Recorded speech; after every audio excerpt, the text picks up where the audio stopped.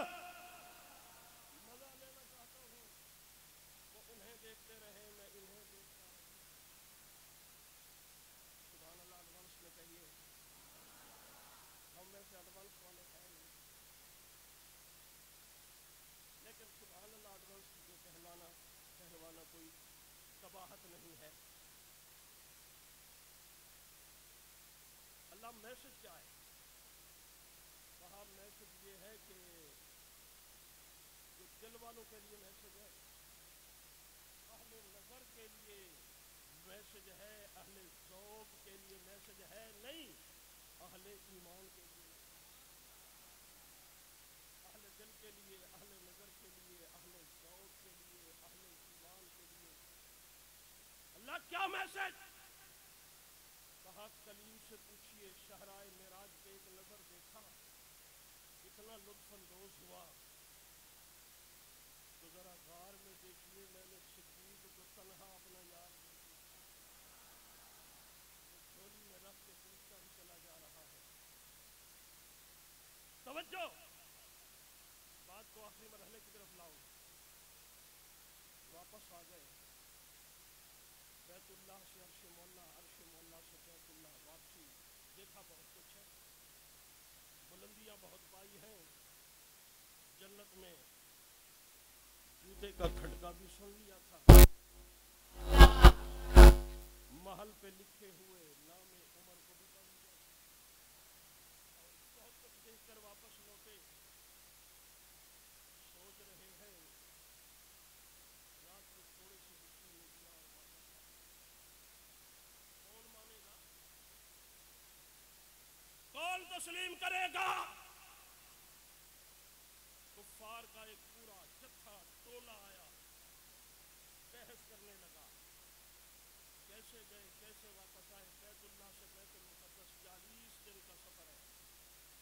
آپ کہتے ہیں گیا پانی چل رہا تھا، واپس آیا پانی چل رہا تھا۔ آپ کہتے ہیں گیا بستر گرم تھا، واپس آیا بستر گرم ہے۔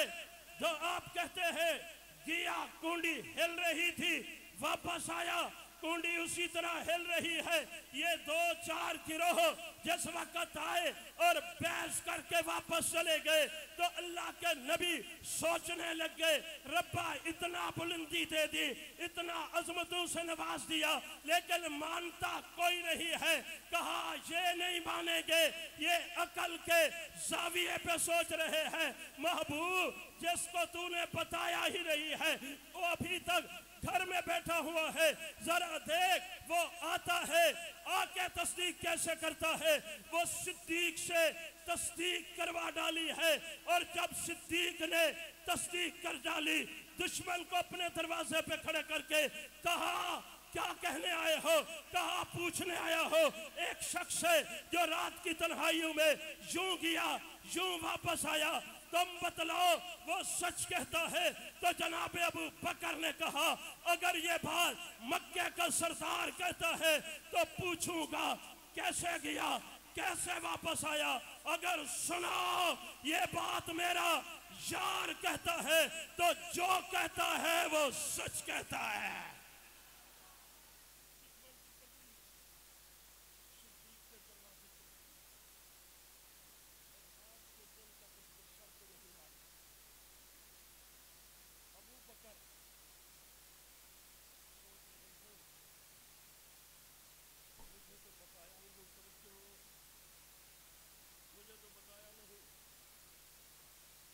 بتا کے جاتے تو مزہ آتا اس کو اس سے بات کرنے کا.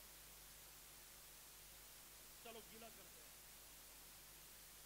چل تو پڑے. کاشانہ نبوت پہ پہنچے, پہلو مصطفیٰ میں بیٹھے.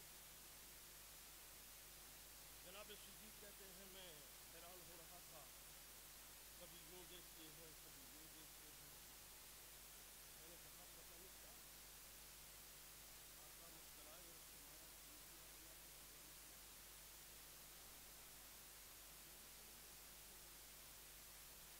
کہا جی اسی کی سنیے, جب رب کی بات کرے گا میں نے اپنی بات کر دی ہے. جبرائیل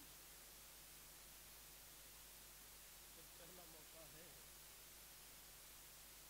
کہ لبوں پہ آیت بھی لا رہے ہیں اور لبوں پہ مسکراہٹ بھی لا رہے ہیں. کہا آج ہم نے بھی تو صدیق کی بات کرنی ہے. والذی جاء بالصدق وصدق بہ اولئک هم المتقون جب فرمایا تو آقا نے یوں پلٹ کے دیکھا, صدیق کو بھی کہنا تھا تو یہ.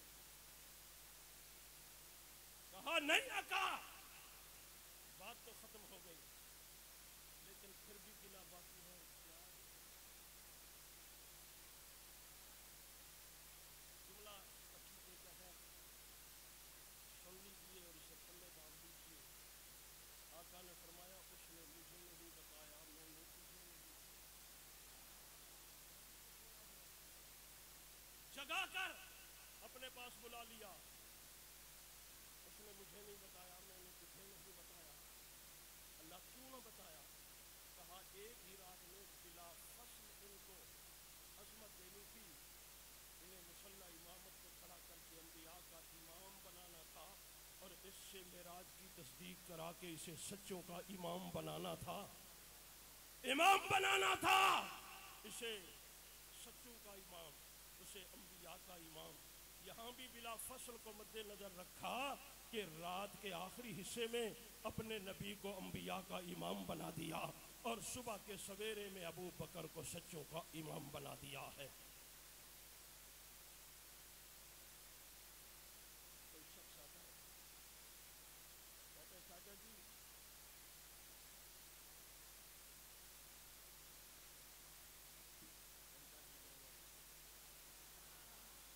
پھر رات کو سولر سسٹم چلتا ہی نہیں ہے. یہ جو لوگ بیٹھے ہیں نا یہ سولر سسٹم والے نہیں, ان کے چراغ خون سے جل رہے ہیں. 34 سالوں کے بعد آپ نے یہ سنا ہوتا رہتا ہے. کل جو اسمبلی میں آواز گونج رہی تھی اور بہت سارے لوگوں نے نام واپس لے لیے, کوئی 2-4 بندے بچ گئے. آج ان کا تو کوئی نہیں بیٹھا, لیکن پتہ نہیں سسرال والے کو کس نے بیدار کیا. کئی کمیٹیوں سے گزر کر آیا ہے معلوم, یہ بہت راہوں سے گزر کر آیا ہے. تمہارے شور مچانے سے کچھ نہیں ہوگا.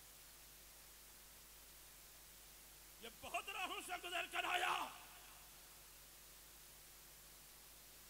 اس کے اوراق میں سیاہی نہیں ہے, اس کے اوراق پہ شہیدی سکون ہے. یہ اوراق یوں پھڑکتے ہیں, اس میں اعظم طارق کے پاؤں کی بیڑی نشان ہے. اس میں ضیاء الرحمن فاروقی کا خون ہے اور علی شیر حیدری کا مقدس خون کی خوشبو بھی اسی سے آ رہی ہے. عبد الغفور ندیم جیسے آدمی کا خون ہے. تمہارے شور مچانے سے ختم ہو جائے گا. ان خیالت و محالت کو چنو اور ویسے بھی شرم کرنی چاہیے. ایک طرف کہتے ہیں گستاخ نہیں ہیں, ایک طرف شور مچاتے ہیں, تو ان کو کیا جواب دیں گے؟ یہ تمہارے خلاف تو نہیں ہے, یہ گستاخوں کے خلاف ہے. اس میں کسی فرقے کا نام ہے بھائی؟ اس کا مطلب بھائی گستاخوں کے خلاف ہے, تم شور مچا رہے ہو, اس کا مطلب یہ ہے تم گستاخ ہو, تم ہی گستاخ ہو نا. اگر گستاخ ہو تو پھر تمہارے گلے کا پھندا ہے.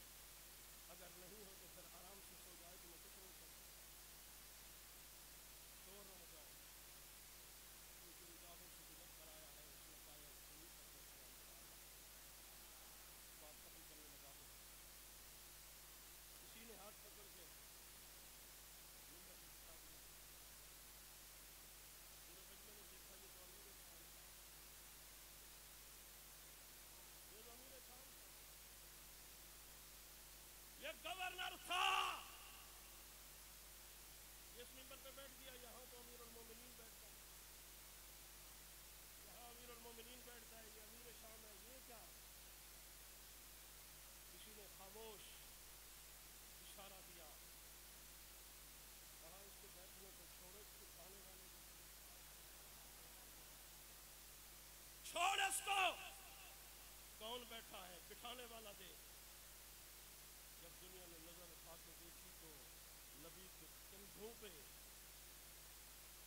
چلنے والا اور علی کے سینے پہ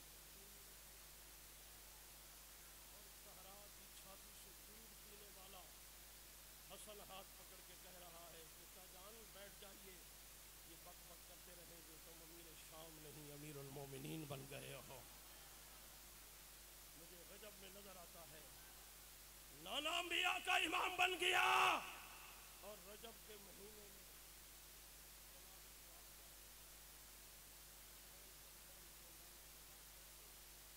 اور یوں سرخرو ہو کر پہنچے۔ میں تفصیل نہیں جا سکتا، مائنس کی اجازت نہیں دیتا، لیکن کیا کروں جو باتیں کرنا ضروری ہے۔ کروا رہے تھے یوں ہاتھوں پہ نوجوان نے پانی ڈالا، چہرہ اوپر کر کے چہرہ دھونے لگے تو اس کا چہرہ نظر آ گیا۔ پھر کہا ربک جو وضو میں دعا پڑھتے ہیں وہ بعد میں پڑھو گے تو ہمیشہ امت کو کہتا ہوں کہ وضو میں یہ دعا پڑھو جنت کے 8 دروازے کھل جائیں۔ آج وضو کی دعا نہیں پڑھتا، آج ابو سفیان کے بیٹے کے لیے دعا کرتا ہوں اللہم اجعل معاویہ ہادیا و مہدیا، اور دل ہی دل میں کہہ رہے ہیں اللہ یہ حبشے سے آیا ہوا غلام نہیں ہے، یہ تو ابو سفیان غلامی کر رہا ہے اور اس پر فخر کر رہا ہے۔ بس کندھے سے چادر اتاری، وضو کا پانی اپنے سر پر کیا اور کہا گفٹ کے طور پہ اور تو کچھ نہیں دے سکتا، زندگی کا آخری لمحہ، زندگی اختتام پذیر ہو رہی ہے۔ غلام سے کہا یہ چابی لے جاؤ، سامنے ایک پرانا صندوق پڑا ہے کھولو، اس میں ایک قیمتی اثاثہ ہے اٹھا کر لاؤ۔ غلام کہتے ہیں میری آنکھیں کھل گئی، اب پتہ چلے گا امیر شام سے امیر المومنین تک 64,65,000 مربع میل کے حاکم بننے تک کیا کچھ انہوں نے جمع کیا ہے، پتہ چل جائے گا نا۔ آنکھیں بند ہوں گی تو نیز اس کے سامنے، آنکھیں بند ہوں گی تو عدالتوں کے دروازے کھل جائیں گے۔ لیکن کیا اور صندوق کا تالا کھول کے دیکھا تو سوائے ایک چادر کے اور کوئی چیز نہیں۔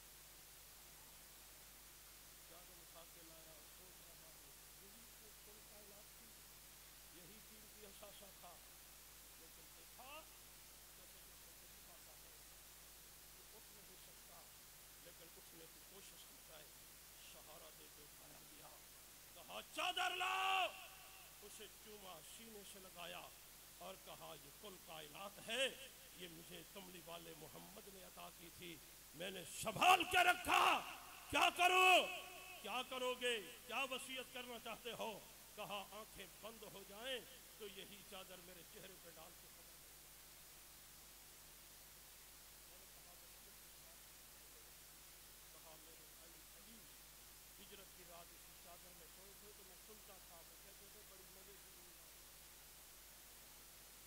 بڑی مزے کی نیند آئی، اور میں نے اس لیے چادر سنبھال کے رکھی۔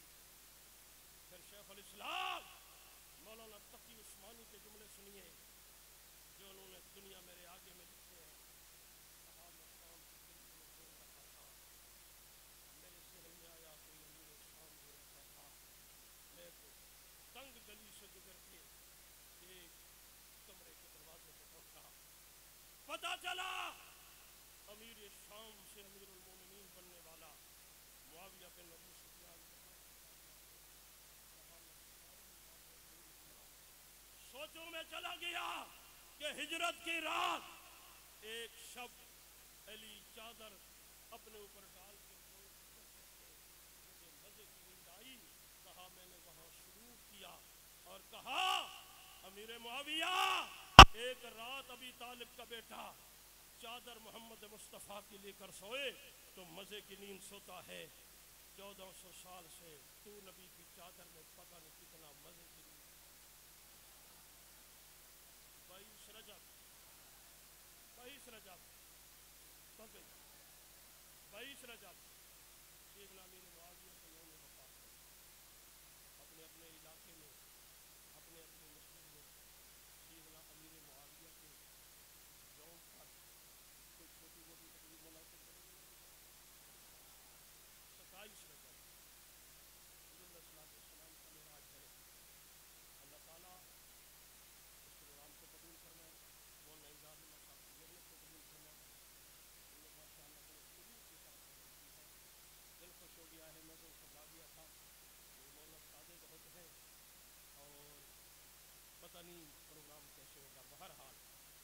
ان کی خلوص کی برکت، آپ کی محبت، آپ تشریف لائے، اللہ تعالیٰ اس پروگرام کو قبول فرمائیں۔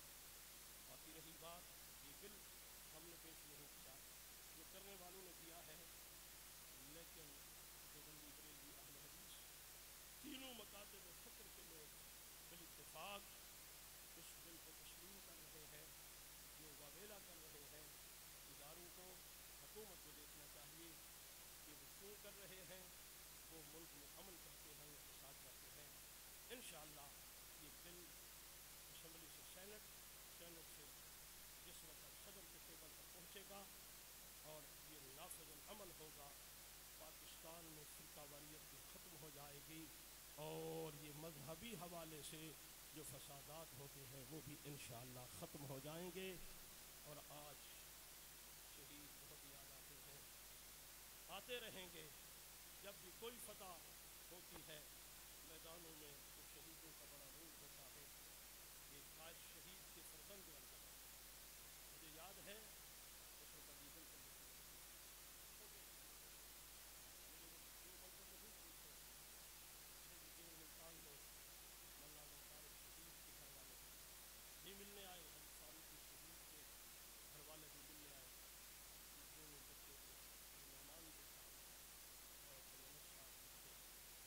میں نے حضرت فاروقی شہید کی آنکھوں سے آنسو روا دیکھے، حضرت کیوں رو رہے ہیں؟ فرمایا میرے بیٹے نعمان نے عجیب بات کہہ دی ہے، جیب میں 10 روپے لایا تھا، کہتا ہے ابو جی یہ 10 روپے لو سپرنٹ جیل کے دو، اگر رشوت لے کر تجھے چھوڑتا ہے تو مجھے رشوت دلوا دو اور میں آپ کو بخش دوں گا۔ اس باپ اور اس بیٹے کا ذرا سوچئے تو صحیح حوصلہ کیا ہوتا ہے۔